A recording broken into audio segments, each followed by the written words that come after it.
a collector of arcade games. I had 4 games in my apartment. They were very popular when I'd have parties. So when we were getting ready to open the bar, we were trying to think of a theme, and we kind of looked at my games and thought, wouldn't it be fun to fill this space that we were about to rent with 30 vintage arcade games. I think people like arcade games and games, whether they're old or new. All we're doing is basically opening an arcade but adding a bar to it. Bar concepts have a lifespan of a couple of years, say, and then people want to do something different, or a bar owner changes the concept. So we didn't really know how long it would last. The back catalog of classic video games is so big that we can continually keep things fresh by rotating and changing the games just like any arcade would. So it kept people coming back. Our audience is a wide variety of people. We get a lot of people in their 40s and 50s who remember these games the first time around, and of course they're like super excited about it. But of course people my age like that do not go out like they used to, so we actually have way more younger people who are experiencing these games maybe for the first time in their original, the way they were intended.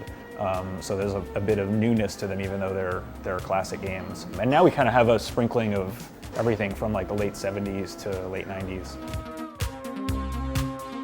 Maintaining them is a huge expense, and it's very time consuming for us. Things would be much easier if we just wanted to put computers in all of these and emulate the original games, but we have a dedication to preserving the original hardware and using original controls wherever possible. In some games we've made modifications on the controls because some of them are 35 years old and the design was not meant for running this long, so we've made improvements, we like to think, on some, but we run pretty much original hardware wherever we can. With 7 locations, we have about 350 machines out on the floor. We get very stressed if there's more than one off at a location at a time. We own close to 600 games total, so when we do have issues with games, we are able to rotate and move things in or move things out if we can't fix it immediately. But over the years, we've developed like a system for stocking spare parts, stocking backup monitors, backup boards, everything, and we have a training program with our managers. So, if a customer's here and a game is not working, they can go to the bar, they can say they're having a problem.